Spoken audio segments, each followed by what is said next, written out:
Bueno, hoy vamos a adentrarnos en uno de los episodios más oscuros y complejos de la historia reciente, y lo vamos a hacer basándonos estrictamente en datos verificados y documentos oficiales. Vamos a desgranar paso a paso la durísima realidad de lo que conocemos como los falsos positivos en Colombia, sin buscar culpables al azar, simplemente investigando los hechos. Imaginemos esto por un momento. En medio del caos de un conflicto armado largo y enquistado, la línea entre quién es combatiente y quién no muchas veces se desdibuja. Es tristemente habitual. Pero, ¿qué pasa cuando miles de ciudadanos de a pie empiezan a desaparecer de sus barrios sin dejar rastro? Claro, eso ya no es un simple daño colateral, es una anomalía aterradora, y es una gran incógnita que nos exige respuestas claras. Y la respuesta, por increíble que parezca, no es una teoría de la conspiración, es un dato frío, duro y devastador. 6.402. Según los registros más exhaustivos de la Jurisdicción Especial para la Paz, la famosa JEP, al menos 6.402 civiles fueron asesinados por agentes del Estado para luego ser presentados falsamente como bajas en combate. Contrastar el inmenso drama humano de las desapariciones con esta cifra oficial tan gigantesca, nos da una idea real de la escala de lo que ocurrió entre 2002 y 2008. Primera parte. Rompiendo el silencio. Las madres de Soacha. Como ocurre con casi todos los grandes secretos, siempre hace falta un catalizador para que salgan a la luz, ¿verdad? Alguien que se niegue rotundamente a mirar hacia otro lado. Y aquí, ese elemento humano fueron las madres de Soacha.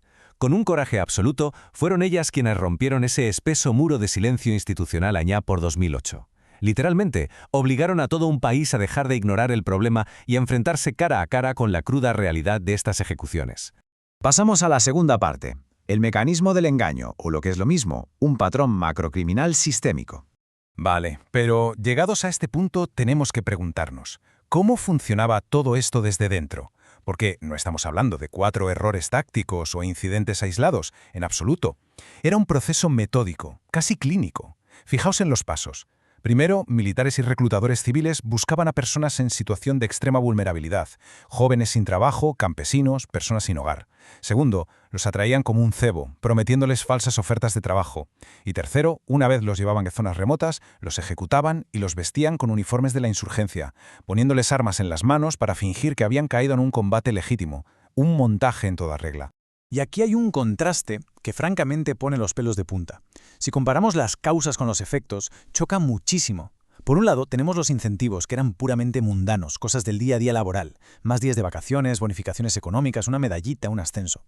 Pero por el otro lado, vemos el precio incomprensible de esos premios, la ejecución sistemática de civiles inocentes, vidas humanas a cambio de un permiso para ir a casa. Para entender esto a fondo, hay que conocer un concepto técnico clave, el famoso body count, o conteo de cuerpos. Básicamente era una política oficial que medía el éxito militar fijándose casi exclusivamente en cuántas bajas enemigas se reportaban. De hecho, la Directiva Ministerial 29 del año 2005 llegó a poner esto por escrito, formalizando recompensas económicas.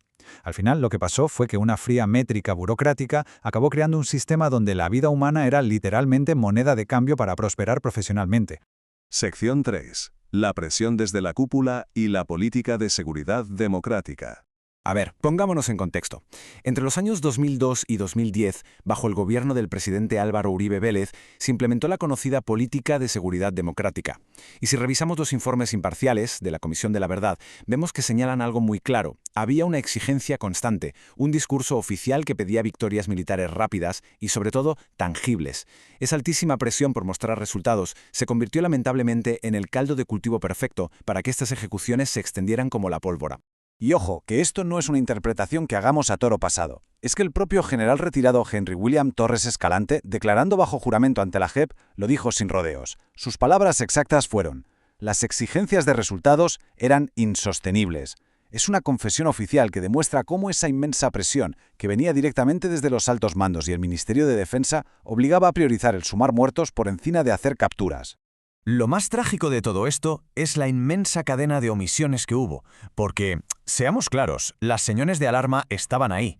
Las Naciones Unidas empezaron a lanzar advertencias tempranas ya en 2003. Numerosas organizaciones de derechos humanos se desgañitaron dando la voz de alarma durante años. Y aún así, nada. No se tomaron medidas correctivas reales de fondo. La maquinaria siguió funcionando a pleno rendimiento hasta que el escándalo de las madres de Soacha estalló en los medios en 2008 y la situación se volvió del todo insostenible. Cuarta parte. La conexión paramilitar. Esa alianza Estado-AUC. Si abrimos un poco más el foco y miramos a otros actores armados, los datos revelan algo muy turbio, una simbiosis operativa total entre algunas fuerzas del Estado y grupos paramilitares. Era literalmente como subcontratar el crimen. ¿Cómo funcionaba? Pues los paramilitares entregaban físicamente a las víctimas para que los militares pudieran rellenar sus cuotas. A cambio, el ejército les hacía la vista gorda y les permitía moverse a sus anchas por el territorio. E incluso los paramilitares hacían de guías, señalando a dedo a vecinos de los pueblos, acusándolos falsamente de guerrilleros para justificar que los mataran. Un engranaje letal. Y llegamos a la quinta y última parte, la magnitud de la tragedia, analizando los datos puros. Cuando nos ponemos a analizar cómo se distribuyó toda esta violencia a lo largo del mapa de Colombia, hay un dato que salta a la vista y es abrumador. Una sola región, Antioquia, concentró más o menos el 25% de todos los casos nacionales, 1 de cada 4. Esto nos muestra gráficamente el peso tan brutal, tan desproporcionado, que tuvieron que soportar algunas zonas concretas frente a una política que se suponía que era nacional. Y las tablas de la JEP no dejan lugar a dudas, documentando todo este impacto regional. Aparte del golpe masivo en Antioquia, tenemos zonas como la costa Caribe, donde hay altos oficiales y generales imputados por más de 600 casos. Sumando todo esto, volvemos a esa cifra inimaginable. 6.402 víctimas preliminares. Pero recordad, no son solo estadísticas en un informe, son la prueba palpable de un colapso ético monumental dentro de las mismas instituciones que en teoría estaban ahí para proteger a la gente.